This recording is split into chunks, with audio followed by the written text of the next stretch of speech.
que é a bem-aventurança. Quando vamos olhar o dicionário, a bem-aventurança é a felicidade suprema. E é, na verdade, tudo o que autenticamente buscamos. Se for sairmos à rua perguntando às pessoas o que elas desejam da vida, como inclusive falei em um vídeo anterior, algumas dirão: eu quero prosperidade, eu quero riqueza, eu quero um carro novo, eu quero uma casa boa, um bom casamento, não é? Mas na verdade o que todos nós estamos buscando é a felicidade. E a felicidade suprema, não qualquer felicidade. E esse é o caminho do yoga. Paramahansa Yogananda, aclamado pai do yoga no Ocidente, ele afirmava que o verdadeiro sentido da religião é a união com Deus, e Deus é a felicidade que buscamos. Ele é o que verdadeiramente buscamos. Buscamos sempre fora, sempre nas coisas externas, no dinheiro, na fama, no luxo, nos prazeres sensuais, mas não encontramos. Passamos não só uma vida, para quem crê na reencarnação, na ideia da reencarnação, passamos não só uma existência, não só uma vida, mas muitas e muitas vidas, muitas e muitas existências à procura da felicidade nas coisas passageiras, nas coisas deste mundo. Jesus mesmo afirmou: a minha paz vos dou, a minha paz vos deixo, não vos dou a paz do mundo, vos dou a paz de Deus, que o mundo não vos pode dar. Quando Jesus fala dessa forma, ele fala como consciência crística, não Jesus o homem, mas o Cristo por meio de Jesus, que é um estado de ser que todos nós devemos realizar. Essa é a meta do yogi. E esse é a verdadeira busca do religioso. Hoje em dia se fala muito em religião, mas no sentido de instituição. Nós estamos confundindo a palavra religião com instituição. Nós devemos buscar o sentido da palavra religião na etimologia, o sentido original, etimológico, que vem do latim, religare. Ligar novamente o homem a Deus. E quem é Deus? Nessa visão do yoga, e que na verdade é a visão de todas as autênticas tradições ditas religiosas, Deus é exatamente essa felicidade, essa bem-aventurança que buscamos e que os santos encontraram. Alguns falam assim: eu não quero ser santo. Não é o meu objetivo, eu não quero ser santo. E quando você fala dessa forma e pensa dessa forma, é mais ou menos a mesma coisa que dizer: eu não quero a felicidade. Eu não quero a felicidade suprema. Eu quero apenas a felicidade passageira. Apenas aquela felicidade de ter um bom carro, de ter uma boa casa, de ter dinheiro na conta. A felicidade passageira, a felicidade deste mundo que você não vai levar com você. Não estou negando aqui a importância de você ter um bom emprego, de ter um bom carro, mas não é isso o que traz a felicidade autêntica. Eu preciso sim ter um carro para me conduzir para a escola de yoga do lago, para que eu possa vir para a escola de yoga do lago de forma mais veloz, mas se eu não tiver o carro, eu tenho o ônibus. E a felicidade, como o próprio Yogananda dizia, existem milionários, bilionários que não são felizes. Claro que existem aqueles que são. O próprio Rajarsi Janakananda, que foi um dos grandes discípulos de Yogananda, talvez o maior entre eles, Rajarsi Janakananda foi um milionário, um santo milionário. Boa noite, Nívia. Boa noite, Ubiratã. Namastê. Foi um santo milionário, mas ele encontrou essa bem-aventurança, essa felicidade não no poder aquisitivo dele, e sim em Deus, dentro dele, no êxtase divino, na perfeição interna que é inerente a todos nós. E enquanto não corrermos atrás dessa perfeição, nós não encontraremos a felicidade suprema. Boa noite a quem está chegando agora. Eu gostaria que vocês me dissessem o que significa para vocês a palavra bem-aventurança, para quem está chegando agora. o que é a bem-aventurança?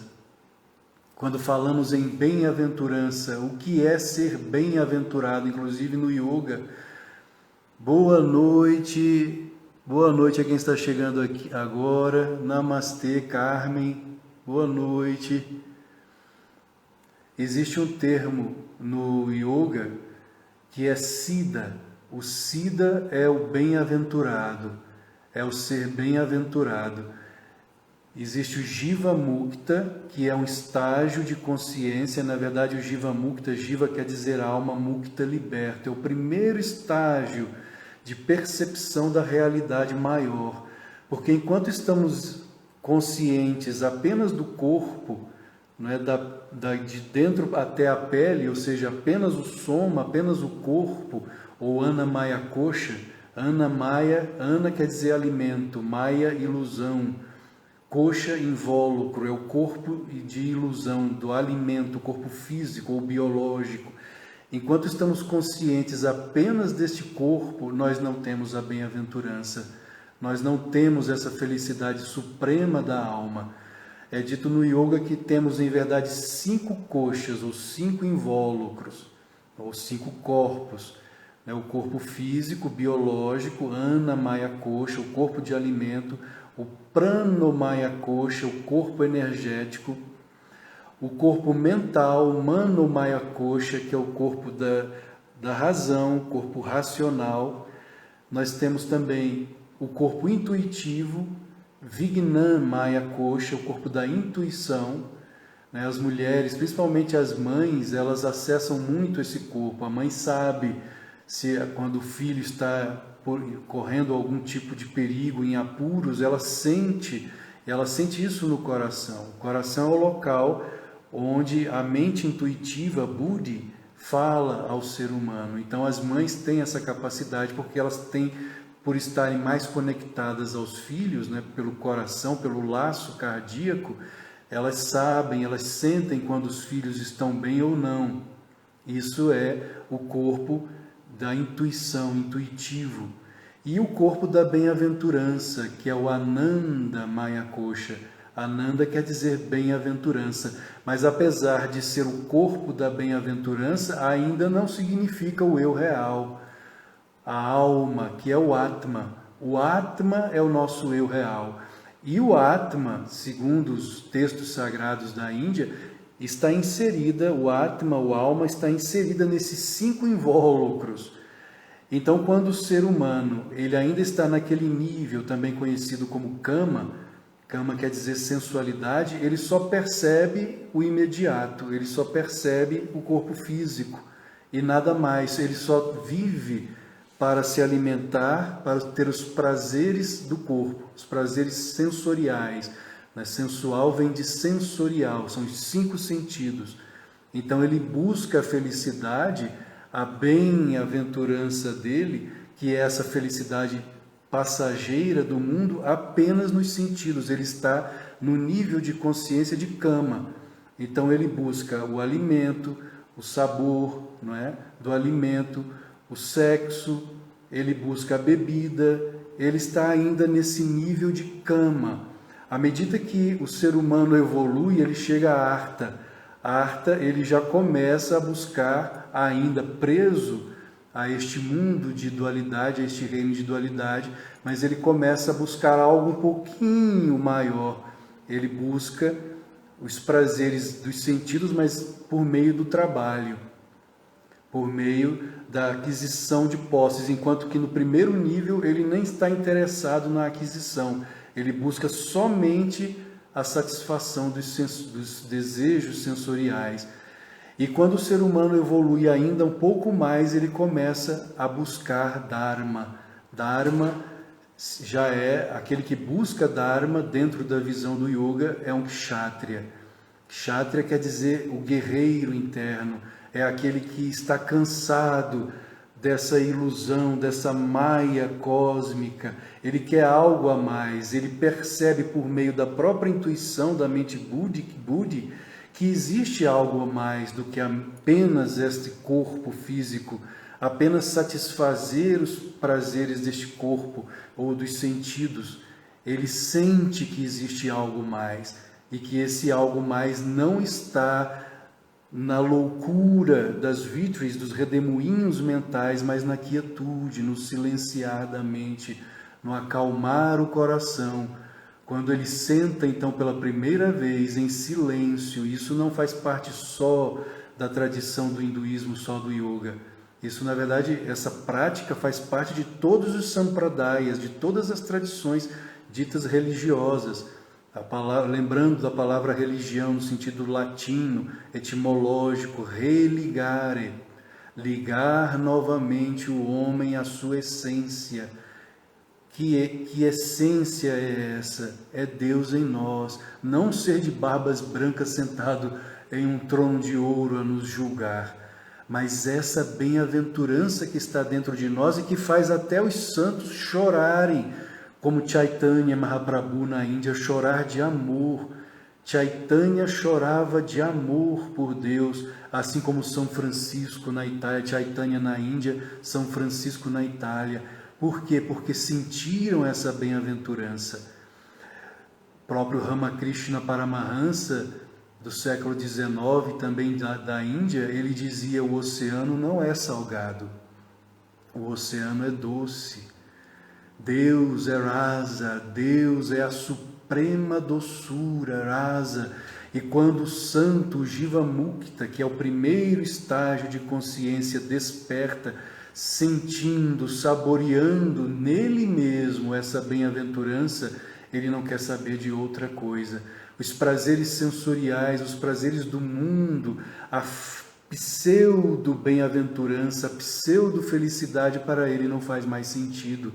Ele quer beber o néctar da sabedoria, que é o néctar de Karuna, da compaixão, por cada irmão, e ao mesmo tempo essa percepção e essa unidade, Udi, que somente o santo conhece, somente aquele que alcançou a bem-aventurança sabe o que significa. O homem comum, o homem que ainda está nesse nível de cama, ele não faz ideia do que é a bem-aventurança sentida pelo santo. Muitos de nós pensam que o santo, o homem santo, a mulher santa é um sofredor.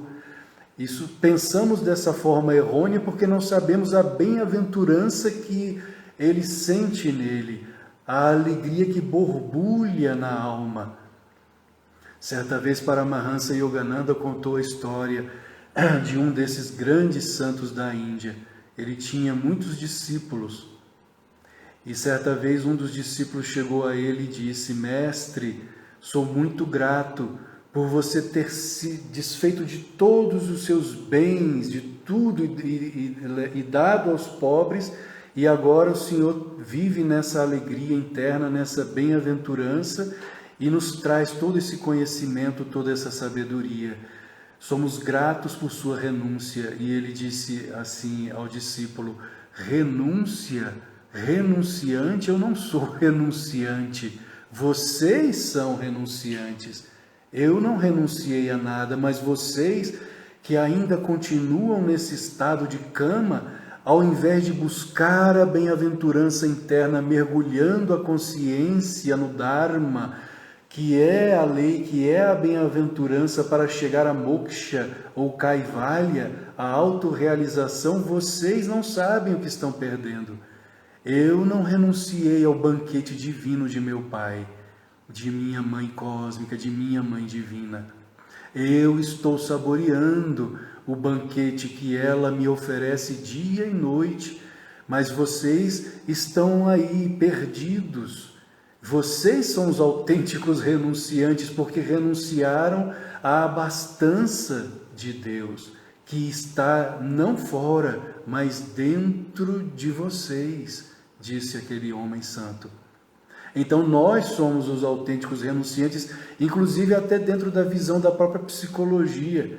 Quando vamos estudar Abraham Maslow, pai da psicologia humanista, Maslow foi claro, pai da psicologia humanista. Ele afirmou, em certo sentido, os santos constituem a humanidade. Por que Maslow disse isso? Pai da psicologia humanista. O que ele quis dizer com isso? que os homens e mulheres que alcançaram essa bem-aventurança, que alcançaram essa realização, são as pessoas, os seres humanos, psicologicamente falando, mais saudáveis. Eles são saudáveis. O mundo está doente em sua loucura. Como o próprio Ramakrishna também afirmava, todos nós somos um pouco loucos, vocês estão loucos e eu também. Mas vocês estão loucos pelas coisas passageiras, pela bem-aventurança, pela felicidade passageira do mundo. Vocês choram por dinheiro, fama, mulheres. Eu choro por Deus. Vocês estão loucos e eu também estou louco. Mas entre a vossa loucura e a minha, eu ainda prefiro a minha. É a loucura de um São Francisco de Assis. São Francisco era chamado de o louco de Deus, assim como Ramakrishna na Índia, como Chaitanya Mahaprabhu era chamado de o louco de Deus, porque choravam lágrimas profusas de amor por Deus. Porque a bem-aventurança é o alimento da alma. E se nós não buscamos esse alimento, se alimentamos apenas o corpo, no café da manhã, no almoço, na janta, nas diversões passageiras de um bom filme, de uma festa, seja ela qual for, no namoro, no casamento ou mesmo com os filhos, esse é o alimento do corpo, ou até mesmo um bom livro, alimentando o corpo e alimentando a mente, mas não alimentando a alma continua com fome. E nós não sabemos por que sofremos. E dizemos, eu não sei por que sofro, eu não sei por que tanto sofrimento em minha vida. Mas você não alimenta a alma. O yoga é um tripé. O yoga, se você cuida apenas do corpo, ainda falta a mente e a alma. A alma é a essência. Nós somos, em essência, almas e não corpos, como Teilhard de Chardin também afirmou, o grande teólogo Chardin. Não somos seres espirituais, não somos seres humanos tendo experiências espirituais, somos seres espirituais em experiências humanas. É a mesma ideia dos 5 koshas do yoga. A alma, o Atma, está inserida nesses 5 corpos e ela tem 5 formas de experiências diferentes. Do Annamaya Kosha, o corpo físico, a experiência dos sólidos, dos líquidos, não é? Quando você alimenta o corpo, o Annamaya, o Anna, corpo de alimento, quando você sente uma certa bem-aventurança por meio dos nadis, dos chakras, dos centros de energia, não é? Do Tantra. Tantra, não confundam Tantra com sensualidade. O Tantra autêntico não tem nada a ver com busca de sensualidade ou práticas sexuais. Paramahansa Yogananda é muito claro nisso. O autêntico tantrismo é a bem-aventurança no Sushumna Nadi, na energia da Shakti e de Shiva em você, dentro de você, nos centros de energia. Quando a energia sagrada, pura, em você, imaculada, Shakti, Shiva se torna Shakti em você, você sente essa bem-aventurança dentro de você. Ou quando você busca por meio de Bhakti Yoga, a devoção pura a Deus, o amor puro a Deus. Existem diferentes formas de Bhakti, diferentes formas de devoção. A devoção falsa, que inclusive Jesus, como um yogi da Palestina, ele falou, não faça como os fariseus que oram em voz alta para que os outros vejam que estão orando. Ao contrário, quando fores orar, vá para o teu quarto, fecha as portas, ou seja, fecha as indrias, os sentidos, e ora ao teu Pai que te ouve em silêncio, no silêncio do coração, como diria Sri Dayamata. E ali é a autêntica bem-aventurança, a autêntica devoção, Bhakti, que é você e Deus no seu quarto, no silêncio, com todos os sentidos fechados, mas a mente mergulhada no coração, somente você e Deus, e não para que os outros vejam que você está com Deus, porque senão você já recebeu o seu galardão, como Jesus disse. Eles já receberam o seu galardão, porque se o que querem é serem vistos pelos homens, porque oram nas ruas em voz alta, eles já conseguiram isso. Não sejam como eles, disse Jesus, o verdadeiro yogi. Então isso é Bhakti Yoga. Karma Yoga, servir a Deus no próximo, ver Deus no outro, ver a Deus sofrendo no corpo de meu irmão, ver Deus em mim e Deus no outro, Karuna, compaixão, como São Francisco de Assis, quando ele vê o leproso, e ele tinha verdadeira algeriza pelos leprosos, mas quando ele vê um leproso, depois de sua metanoia, de sua primeira transformação interna, em que ele já havia entrado em contemplação, ele já tinha percebido a bem-aventurança dentro dele, então ele, montado em seu cavalo, ele vê o leproso, ele vê Cristo no corpo do leproso, sofrendo no corpo do leproso. Ele desce do cavalo, se aproxima do leproso e o beija. E ali, como ele mesmo disse mais tarde, aquilo que era ojeriza se tornou doçura de corpo e alma. Ele viu a Cristo, ele beijou a Cristo, que sofria no corpo daquele irmãozinho, que sofria no corpo do leproso. Isso é Karma Yoga. Ele passou a servir então aos leprosos. E por meio do serviço a Deus, no outro, ele alcançou também a mesma bem-aventurança. Então são diferentes caminhos. O próprio Gyan Yogi, o que busca a Deus por meio da sabedoria, da transformação do intelecto, por meio primeiro dos textos sagrados, dos livros, e depois pela própria percepção interna do bem-amado nele mesmo, do viveka, do discernimento, net, isto sim, isto não, o que é real e o que é ilusório, separando o real do ilusório, ele também chega à bem-aventurança, o Gyan Yogi. E existe o outro caminho, que é o do Raja Yogi. Raja quer dizer régio, real, é o caminho real, é o real caminho da contemplação. São Francisco foi um contemplativo também. Ele foi um Karma Yogi autêntico, perfeito, ao servir Deus nos irmãos, nos leprosos. Ele foi um Bhakta autêntico, ao amar a Deus. Inclusive os biógrafos diziam que São Francisco foi o homem feito à oração. Ele não parava de orar. Orações jaculatórias, como é dito no cristianismo, e no yoga chamamos de pranava japa. Ficar repetindo o nome de Deus, ou mantras. E a oração preferida de São Francisco era: meu Senhor e meu tudo, meu Senhor e meu tudo, meu Senhor e meu tudo. Isso trazia uma bem-aventurança intensa a São Francisco. Então ele tinha diferentes formas de buscar essa alegria interior, essa bem-aventurança. Isso quando ele não subia nas montanhas, nos lugares altos, para permanecer dias em silêncio, Raja Yoga, meditação, contemplação. Francisco praticou todos os tipos de yoga. O amor a Deus no próximo, Karuna, servindo aos outros, o amor a Deus em sua devoção, em seu chakra cardíaco, o amor a Deus no silêncio, no alto das montanhas, inclusive as montanhas, esotericamente falando, não é só o lugar físico. Quando vamos a Assis, visitar Assis, a terra de São Francisco, realmente vemos os lugares onde ele meditava, como Erem del Cáceres, que é um lugar alto, lá no alto da montanha.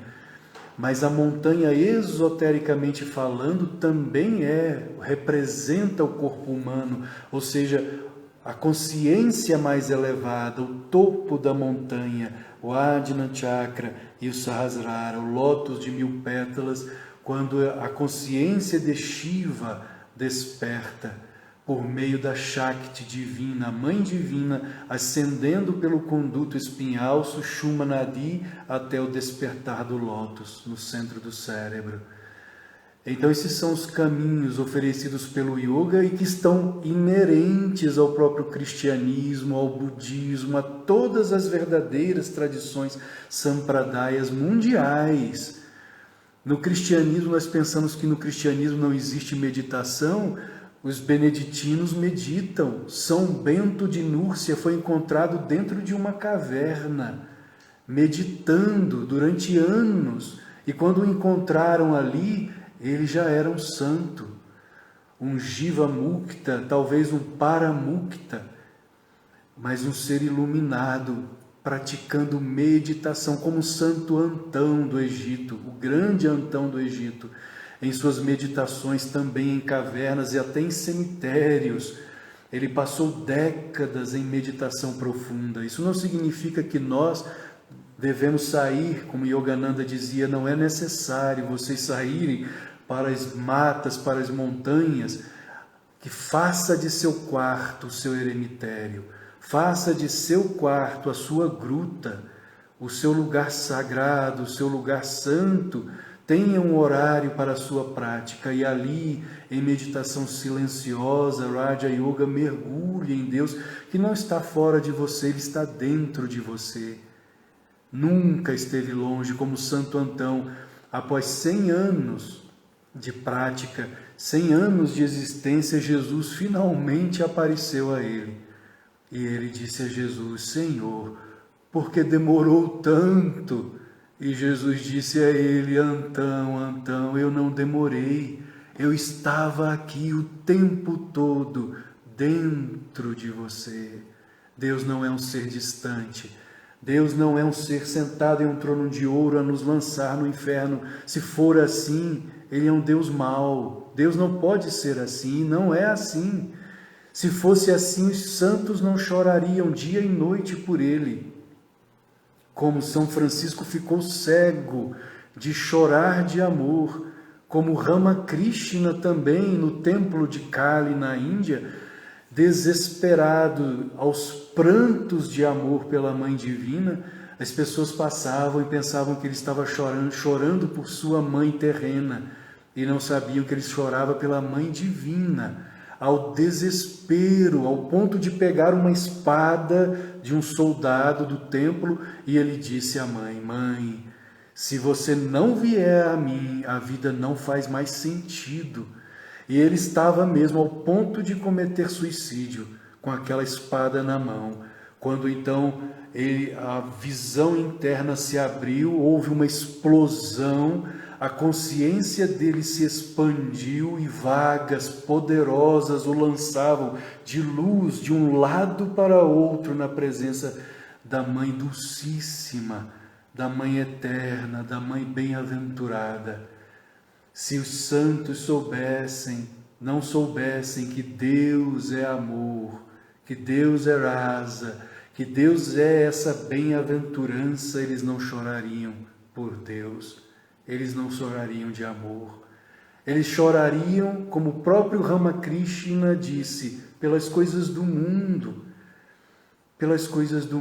mas eles choram de amor por Deus. Ramakrishna também disse certa vez: o santo que acabou de despertar é semelhante a um atleta que escalou um alto muro, e quando ele vê o que existe do outro lado do muro, ele fica tão maravilhado que ele está vendo do outro lado é Deus. É exatamente essa bem-aventurança, não só vendo, mas sentindo nele, que ele nem olha para trás. Ele nem quer saber mais desse mundo de ilusão, ele mergulha em Deus, ele mergulha nesse ímã poderoso que é Deus, que o próprio São Francisco, quando entrou em Samadhi pela primeira vez no cristianismo, que nós chamamos de Samadhi no yoga, é contemplação, é a visão de Deus. O santo, ele eleva os olhos em Shambhavi Mudra.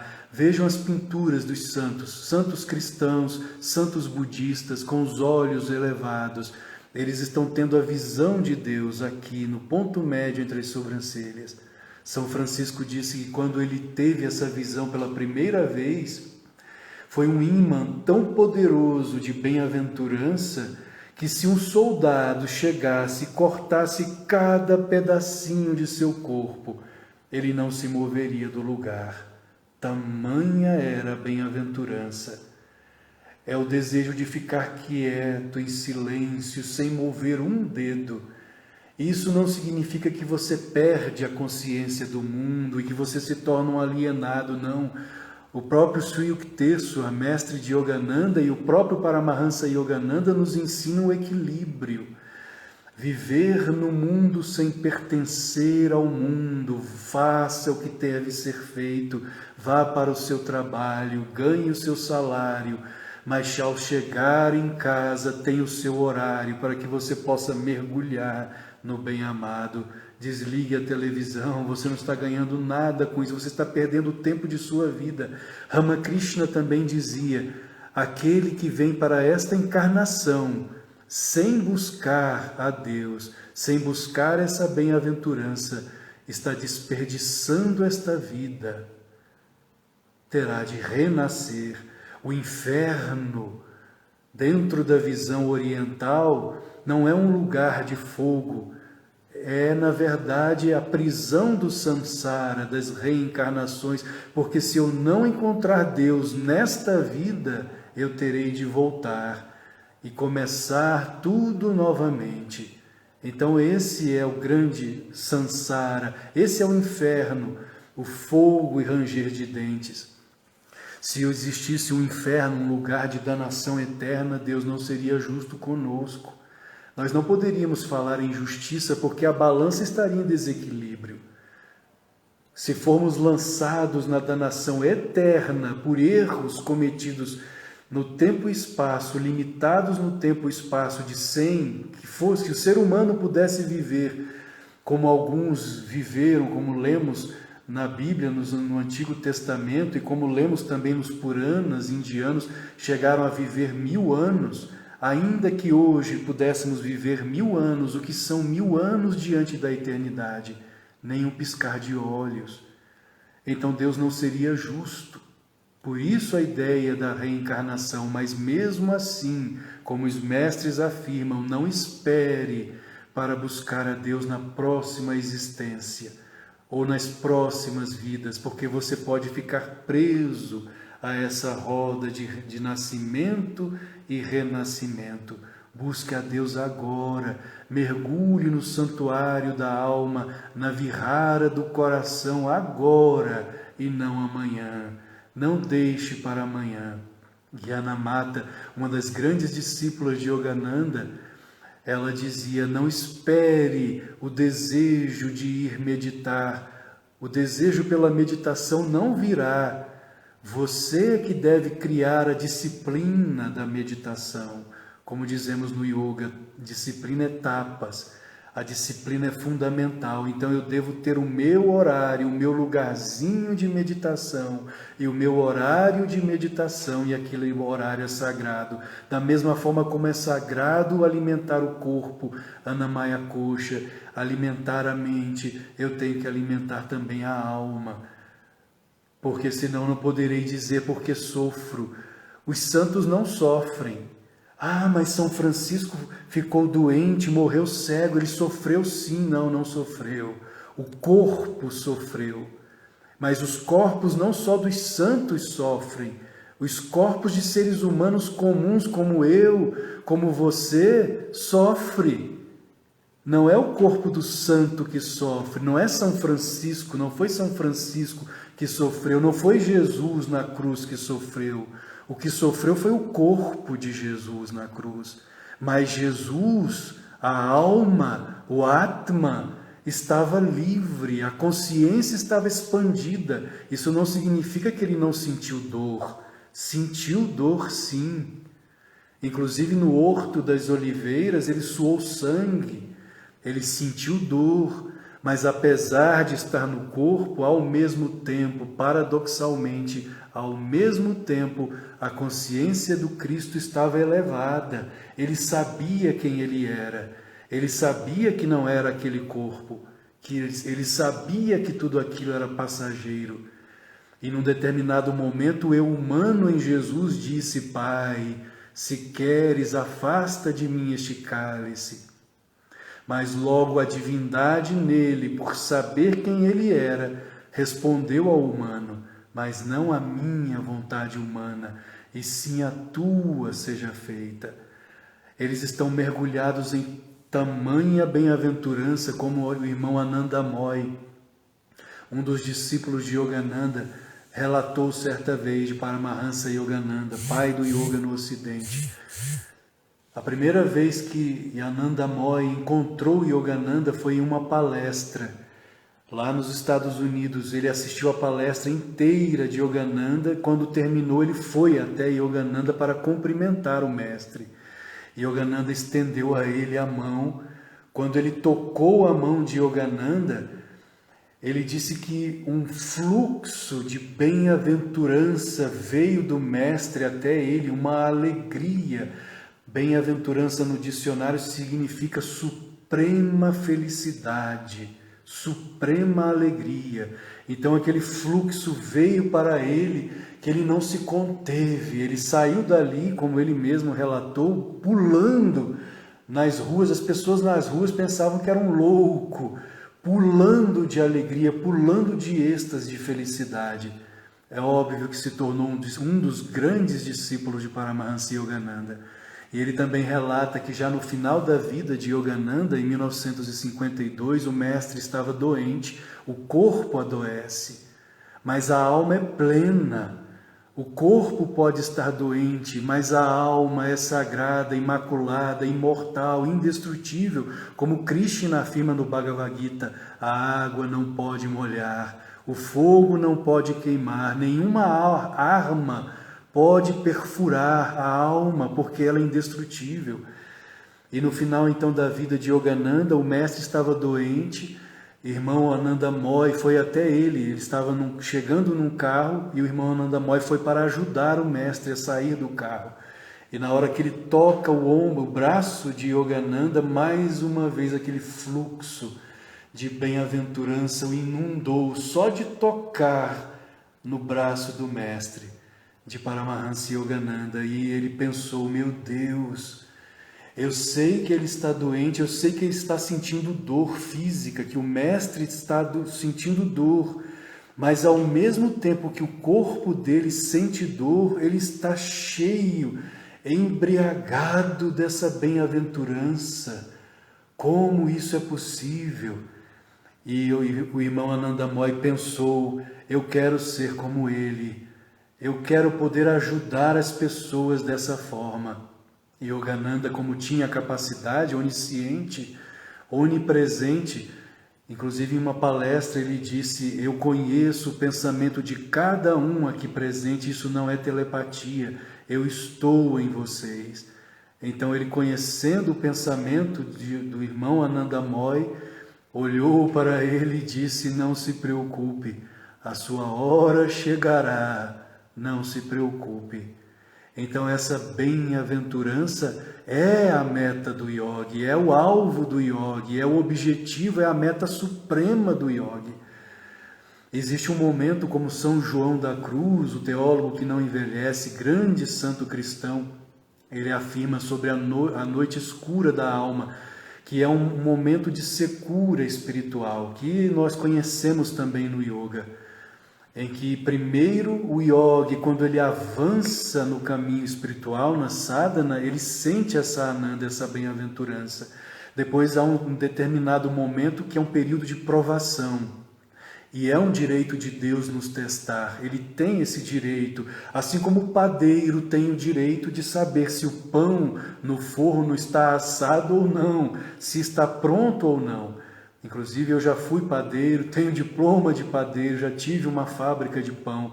Quando o pão está assando ali e você vê o pão crescendo na temperatura de 180, 200 graus no forno de lastro, e aí você vai lá, abre o forno para ver se o pão está bom, está no ponto. Você pode pegar um garfo e ali colocar para ver, ou seja, testar o pão para saber se ele está no ponto. E Deus faz o mesmo conosco. Isso é o que São João da Cruz chamou de a noite escura da alma, que é um momento em que parece que a bem-aventurança, essa alegria interna, essa rasa, essa doçura, sai de nós e é um período seco.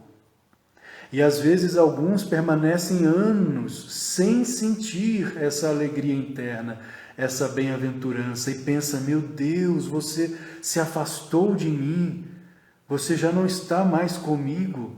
Esse é o momento da provação, de o yogi não se desviar do caminho, continuar na sua prática, na sua disciplina, tapas, continuar praticando a meditação, continuar praticando a busca da bem-aventurança, e quando passa esse período de escuridão, da noite escura da alma, novamente vem a luz, como um túnel, em que no final existe a luz. Então tudo isso faz parte não só da tradição do yoga, mas faz parte do cristianismo, faz parte do budismo. Por que os cristãos não falam sobre isso? Falam sim, eles sabem disso.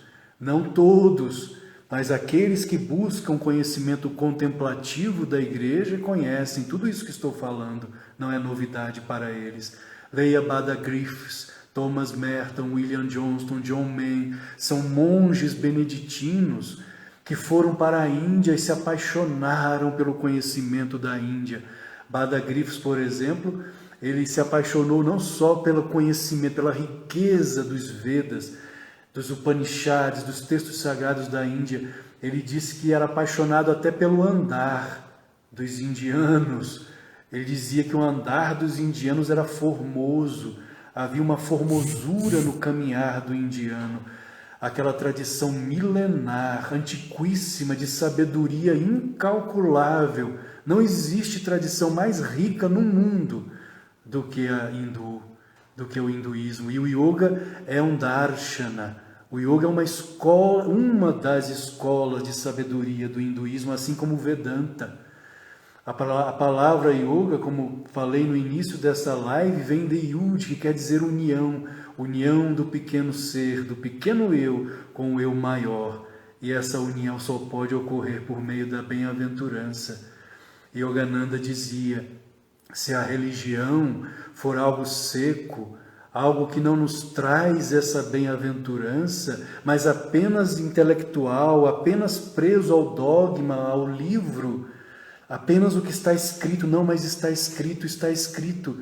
Se eu não sentir Deus dentro de mim, essa religião, esse religare é muito superficial. Eu preciso sentir Deus em mim. Esse é o objetivo do yogi, sentir Deus dentro de você, não mais como aquele ser antropomórfico sentado em um lugar antisséptico do universo, em um trono de ouro, mas dentro de mim. É por isso que os santos choram, porque eles não querem perder essa bem-aventurança. Enquanto eles não sentem essa São Francisco de Assis, ele não parava de chorar a noite inteira, de joelhos, enquanto não tinha a visão de Cristo. Enquanto ele não sentia Cristo dentro dele, ele não parava de chorar.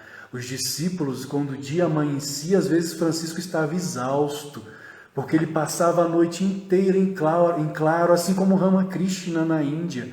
Ramakrishna a mesma coisa, era bailando para a Mãe Divina, cantando para a Mãe Divina a noite inteira. Enquanto a Mãe Divina não vinha para ele, ele não se aquietava, ele não dormia.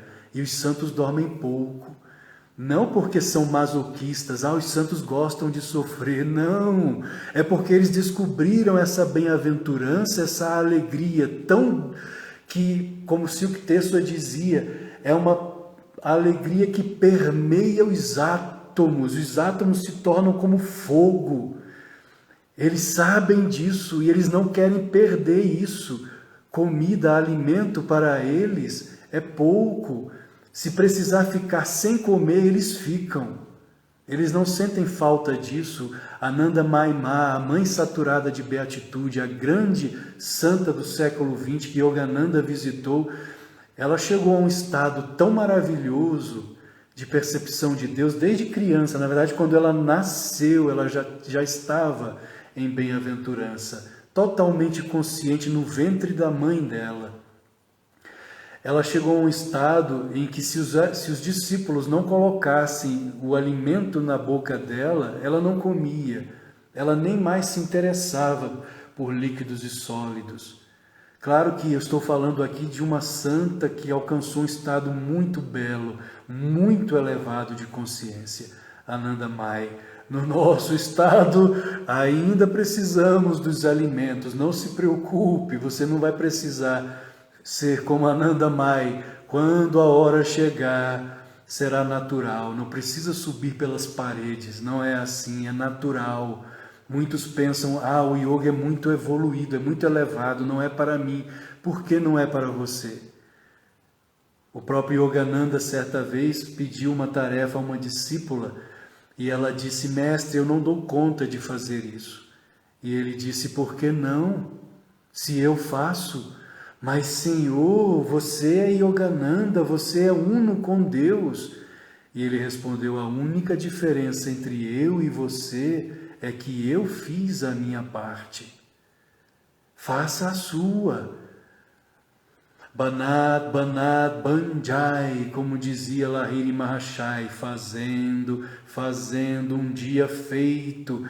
Vá aos poucos, como São Francisco de Assis também repetia, faça hoje o que é possível, o que é necessário, depois o que é possível, quando menos esperar, estará fazendo o impossível, é aos pouquinhos.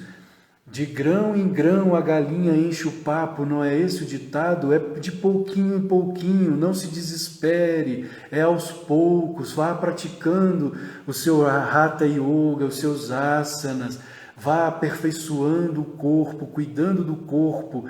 No final de seu Hatha Yoga, pratique o Yoga Nidra, o relaxamento, a sua mente já está entrando em um estado mais profundo.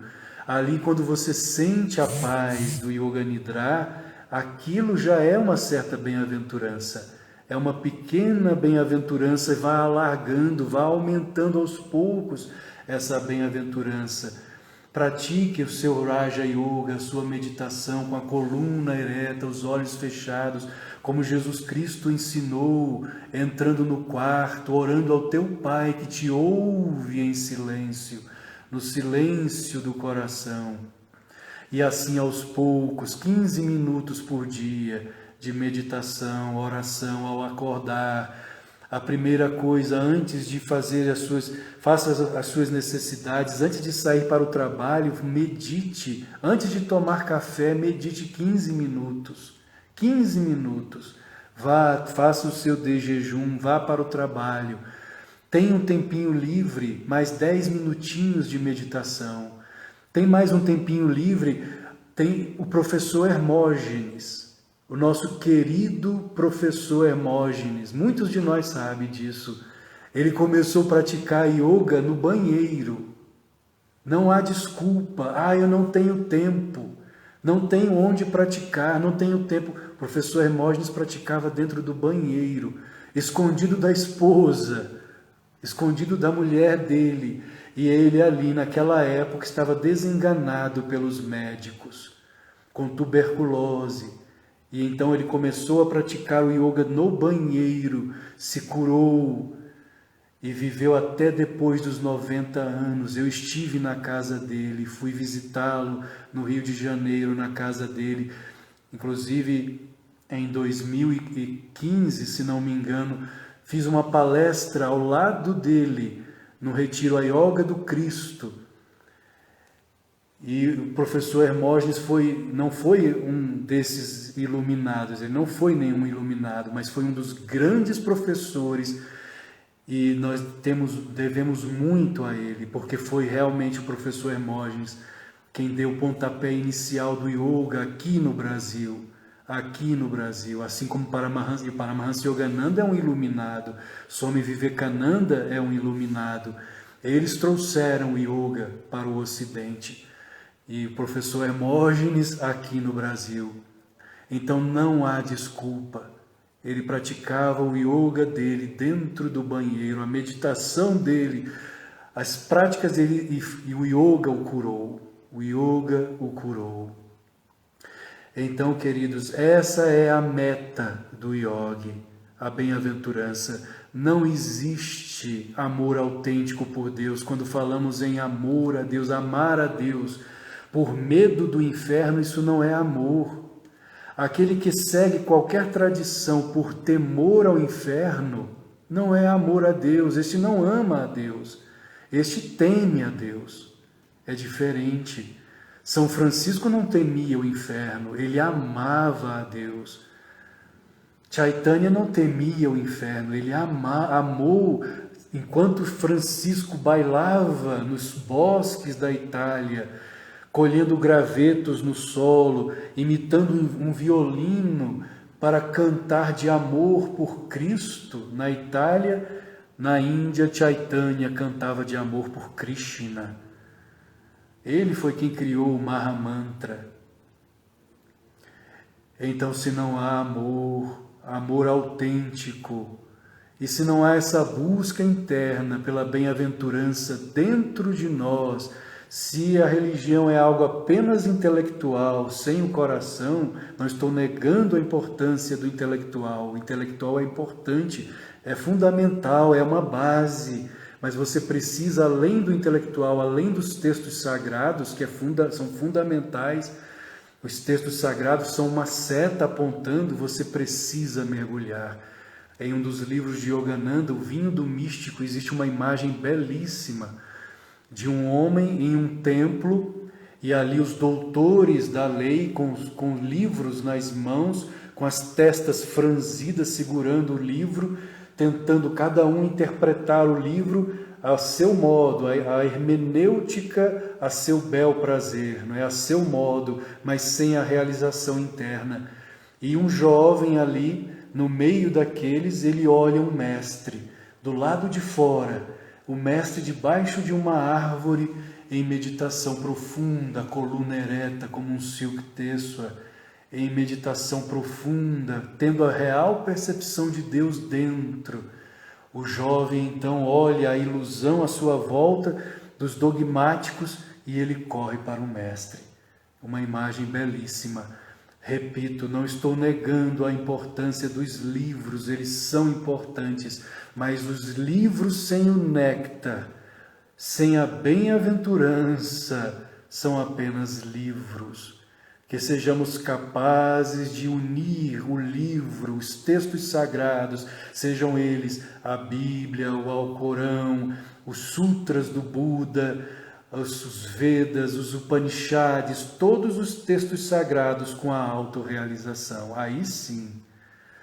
Mas se é apenas os livros, a religião se torna seca e perde o sentido real, que é o de união, e a união só ocorre por meio do amor. O irmão Anandamoy também, em uma palestra, ele disse, na técnica que Yogananda nos trouxe, que é muito poderosa, a Kriya Yoga. A Kriya Yoga nos leva até os portões do céu, mas a Kriya Yoga sozinha não abre a porta do céu. Somente o amor, e o amor autêntico, não amor pelos sentidos, não amor pelo mundo, pelas coisas do mundo, pelos prazeres do mundo, mas o amor por Deus, esse é que abre as portas do céu, ou a porta, não sei se no singular ou no plural, mas a porta do coração, que aqui é a verdadeira, autêntica vihara do Senhor, não é lá, é aqui, dentro de nós. E quando formos capazes de percebê-lo dentro de nós, então o perceberemos fora, em toda parte, em todas as coisas, em todos os seres, em todos os reinos, em todas as pessoas e em todas as situações. É isso, queridos, que eu queria passar hoje sobre a bem-aventurança. Esse é o caminho. Leiam A Ciência da Religião, de Paramahansa Yogananda. É um livrinho pequeno. Ali ele fala tudo. A Ciência da Religião. Ele ali explica o que é a verdadeira religião. o verdadeiro religar, é ligar novamente o ser, o homem, à sua essência, que é Deus em nós, a meta do yogi autêntico, do vedantista autêntico, do cristão autêntico, do budista autêntico, não importa a tradição, e do ser humano autêntico, aquele que deseja a felicidade autêntica, a bem-aventurança autêntica. Gratidão, queridos, namastê, paz e bem. Uma ótima noite. Namastê.